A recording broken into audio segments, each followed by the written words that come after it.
Yeah, those grain and oilseed markets are pretty interesting right now.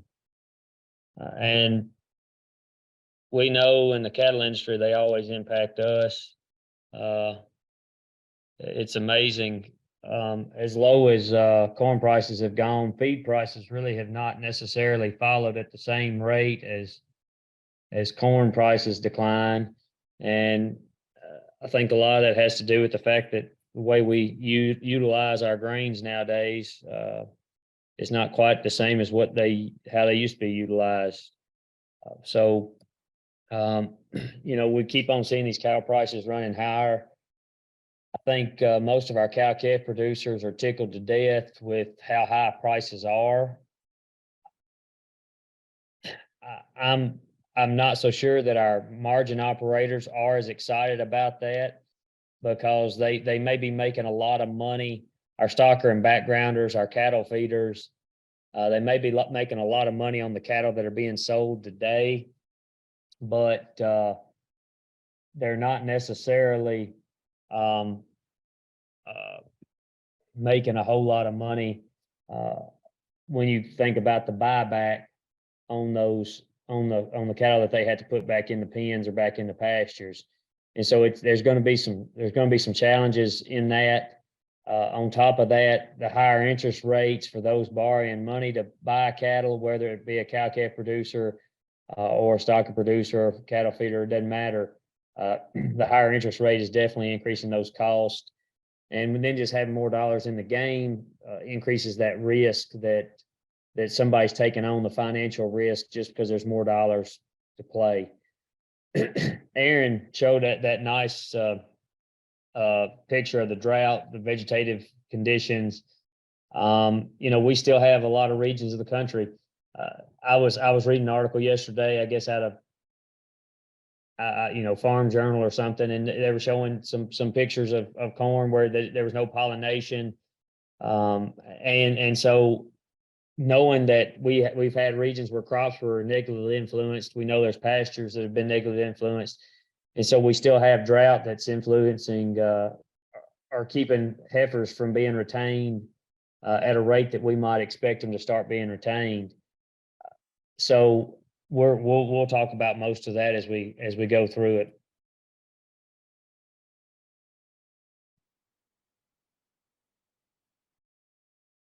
We have had extremely high finished cattle prices. Had a producer text me yesterday asking what cattle are trading for this week, and finished cattle trade's been slow pretty much the past 3, 4, 5 weeks, and a lot of that has to do with the packer is losing money, and they just really don't want to have to pay higher prices for cattle, and so they just wait as long as they can, and then they end up still having to pay a higher price. And so when we're looking at 188, 187, 188 on live basis, you could have went back 6 months and we'd have been tickled to sell an 8-weight steer for that same price. So we're in a completely different environment. We realize that cattle on feed numbers are going to start to decline fairly rapidly because we have a smaller cow herd, which means we have a smaller calf crop. And at the same time, we're probably going to start retaining heifers as soon as there's an opportunity to retain heifers. And all that's going to put a drag on the number of animals available to enter the feedlot. So when we have a bunch of these packers out there, they have to compete for animals, same way the feedlot has to compete for animals. And in a lot of cases, we're literally the packer, the feedlot, and the stocker guy are bidding away all their profits to put cattle on in the pens or on the rail or on the pasture. And there is a chance that this this live cattle market could hit $2 sometime in the next year or so. I don't know if it will or it won't. It's exceeded my expectations this early, and so I don't want to put an upper bound on it by any stretch of the imagination, because it has been resilient and it's been strong, but those packers will continue to compete for those animals. Now here's the kicker right here that brings it all close to home. When we look at these 5 to 6 weight steers, and we're hitting close to 250 on a five. We're talking about $1,350 a head on a 550-pound steer. That is an amazing value. That if I put it this way, we've always heard, "Oh, I'm not making any money in the cow calf business. I'm not making any money in the cow calf business. I'm not making." If you're not making money today, you never will.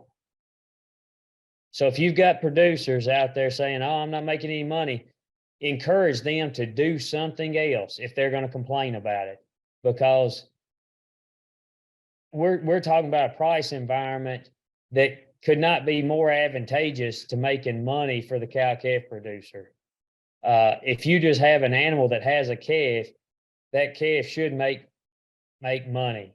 So if there's constant complaints, continue, or if they say, when the price drops $10, $100, and they say, "Oh, that's terrible," they should still be making money. 7 to 8 weight steer prices, again, very, very strong, very, very strong. The video board sale that was last week, last Friday, I guess, a lot of yearling cattle bringing 2,000 plus a head, $2,000 plus a head. Now you say, "Well, that's a lot of money." It is, but when you're having to pay $1,350 or something to replace a 9 weight steer with a 550-pound steer, all of a sudden you end up running with thin margins, looking for the next group of cattle that are going to be coming through. So it's just a thought process. People are making money on cattle that they had bought back in the fall, winter, spring, whatever time period it was. They're making money on those cattle, but the buyback is where a lot of those profits are going to be eat up.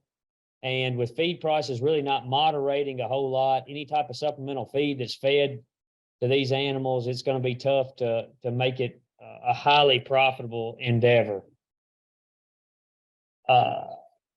We've got, from slaughter cow standpoint, it is still a strong market. It has continued to be a strong market.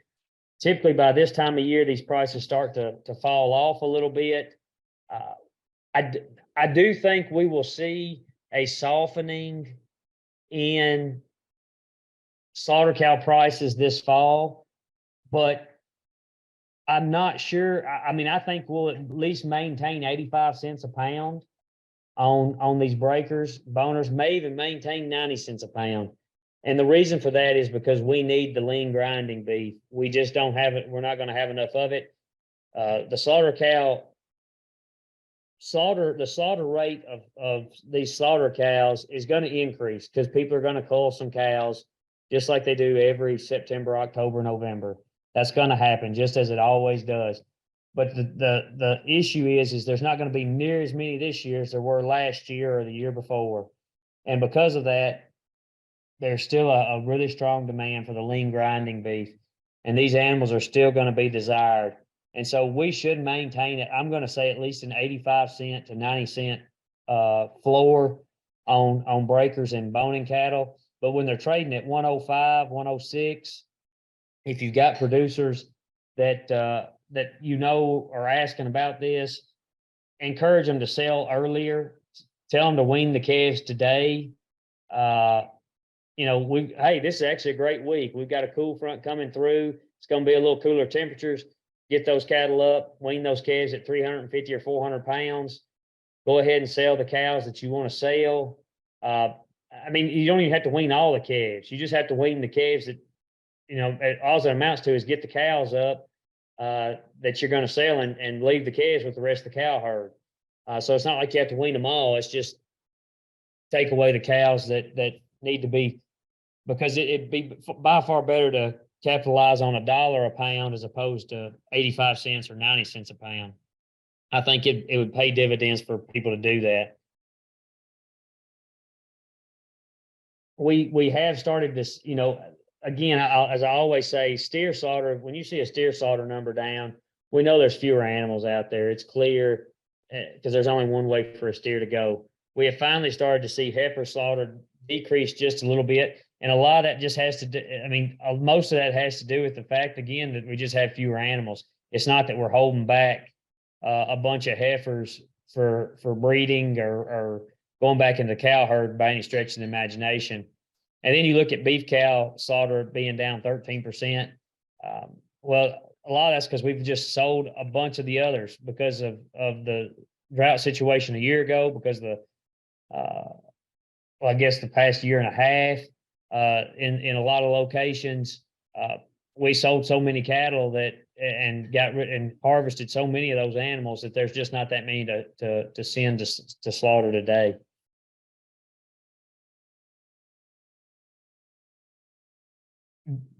Meat production is still very, very strong. You know, when we think about most of the talk in the cattle industry really hinges on inventory right now. And if we use our last cycle or use Australia's most recent cycle and try to recovery from drought, it's pretty clear. I don't know that we're going to get back to, the 31 million head of beef cows or some mess. We're not going to reach back to those levels. There's a good chance that a lot of these animals are not going to come back.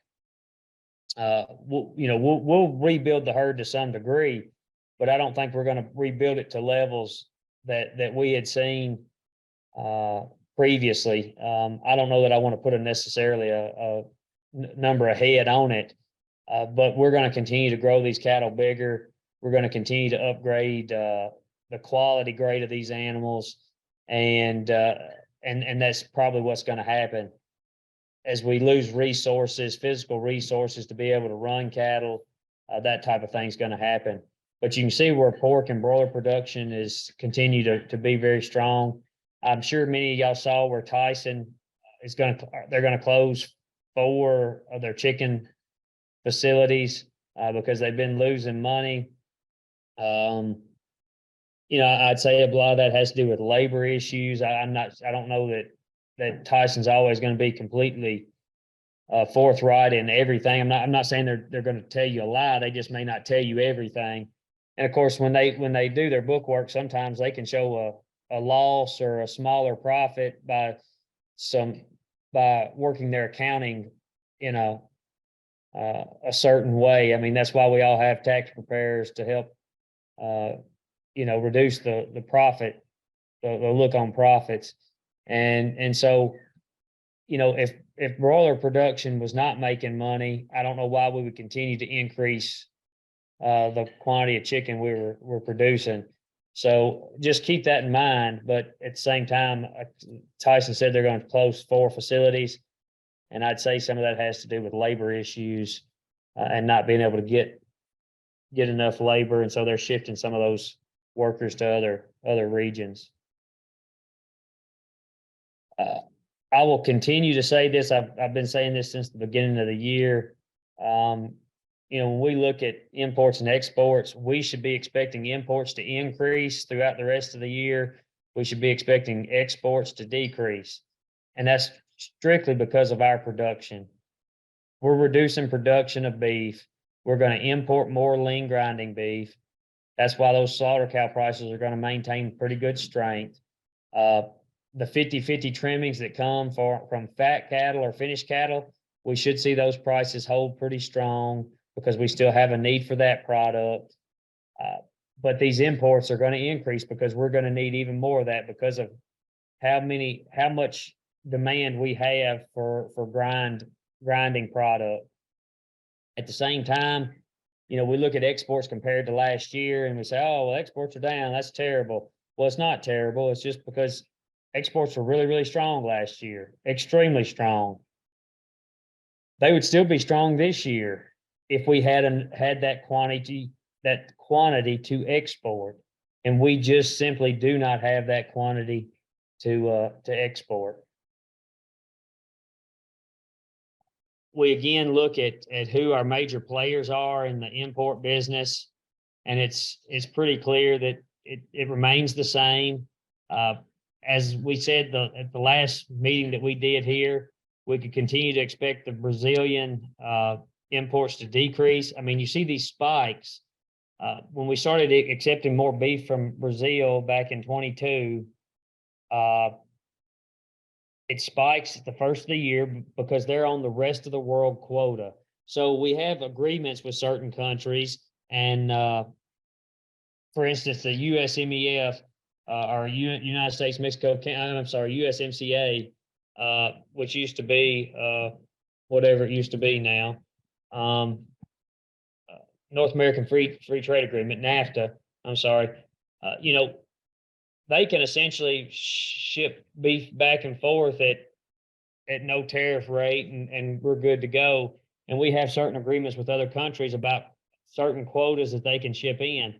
Well, Brazil does not. We don't have an agreement with Brazil.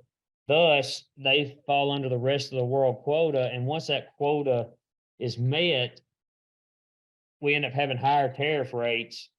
So in other words, it's taxed.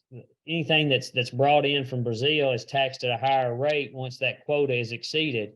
And so that's why we see this really, really strong import of beef from Brazil the first 2 or 3 months of the year. And then it falls off because now it's more expensive to bring in Brazilian beef. I would expect Australia and New Zealand both to continue increasing because they have been able to rebuild their herds some in those regions. But you know, we'll wait and see. But I do think that we'll lean harder on them the next couple of years. From the export side, the same major players: Japan, South Korea, China, and of course, Canada and Mexico continue to be, you know, a strong suit. But those Asian countries continue to be the major pull on our exports. But again, expect these numbers to decline moving forward just because of our production.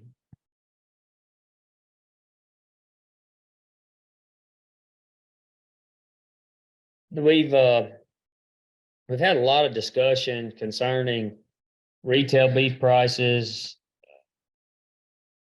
and we're nowhere near record wholesale box beef prices. Nowhere near the record.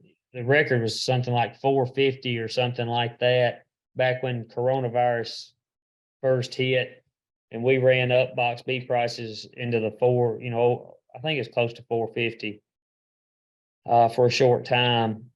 But from a sustained standpoint, these are record prices on wholesale beef prices from a sustained standpoint. And several times last year, I made the comment that, you know, 250 seemed like a new floor price on wholesale box beef for the choice cutout. And there were a couple of times last year that it dipped below 250, but never for very long. And you can see that in that dotted blue line. So I still feel like that holds true. And this year, you know, we've been in the mid 260s is about as low as it's been. And we've been sustaining around this $3 level for a while now. And so when we think about that, and that translates into this $7.50 to $8 per pound retail price of beef, you know, it becomes very clear that a lot of consumers, if they're going to continue to buy and purchase beef, a larger share of their income is going to have to go to that than what has previously gone to consuming beef. There's no indication at this time that demand has softened for beef. We have definitely seen more featuring of ground beef products and roasts relative to higher end, higher valued products in our middle meats, you know, our loins, our rib primal, our loin primal. So we have seen more featuring from the retail side in that aspect. but I don't think that our consumers have completely moved away from that. I think many of them are still looking to have that enjoyable eating experience, and we'll continue to see that. Now, if inflation continues to rage, if interest rates continue to increase, we are seeing more dollars put on credit cards now, and that, and once we start to see people not being able to make those payments on those credit cards, not being able to address their debt issues, that's when some of this will fall off. That's when we'll know beef demand is going to probably get soft. Aaron already alluded to this, so there's not much to say here. You know, most of our state's in pretty good situation from a grass standpoint, from a moisture standpoint, from a crop standpoint, but there are still regions of our country that are very dry, that are struggling, and so this is why we hadn't seen tremendous herd building. Despite corn prices declining, feed prices still pretty strong.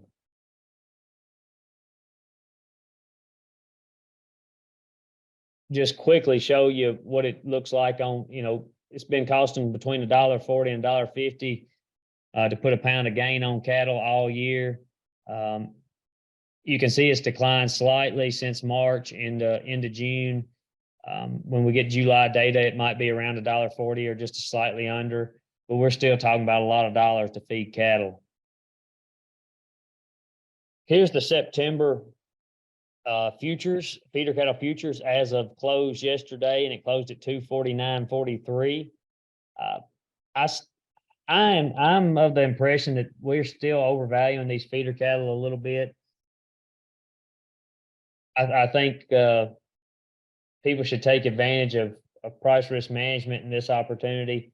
You know, I don't think it can hurt to guarantee yourself a profit this way. Spend a few dollars to guarantee a price. We can show November at the same rate at 251. So the past 2 days prices have declined compared to Friday. We'll see if that trend continues today. I guess the market will open here in a few minutes for feeder cattle, and we're nearly trading at 252 as of the close yesterday on November. And when you think about it, I mean, that essentially is a 800-pound steer in the western states. And so 250 times 8 comes out to 2,000, pretty easy. And so we're looking at $2,000, which, like I said, a lot of those yearlings that just sold in that board sale last week were 2,000 and a little over in a lot of cases. So a lot of value there, but that also means prices on up the line had to be higher if people are going to make money. So as you can see, I said something about being able to reach $2 on finished cattle prices the second quarter of April of 2024. I have that in as a potential reaching $2. We'll wait and see. It's pretty strong. But then here's kind of the forecast we have moving throughout the fall and into January for weanling steers, and then 7 to 8 weight steers and heifers that are ready to go on feed. Take a quick snapshot of that and what we think is going to happen. But anyway, you know, we're still going to have. I said we were going to have a bull market for the next 3 years, which was going to be 23, 24, and 25. Well, now I'm still keeping it at 3 years, and that might mean 24, 25, and 26. You know, things are still going to look good for most of those years, and the cow-calf guy should have the opportunity to make pretty good profits the next several years. So with that,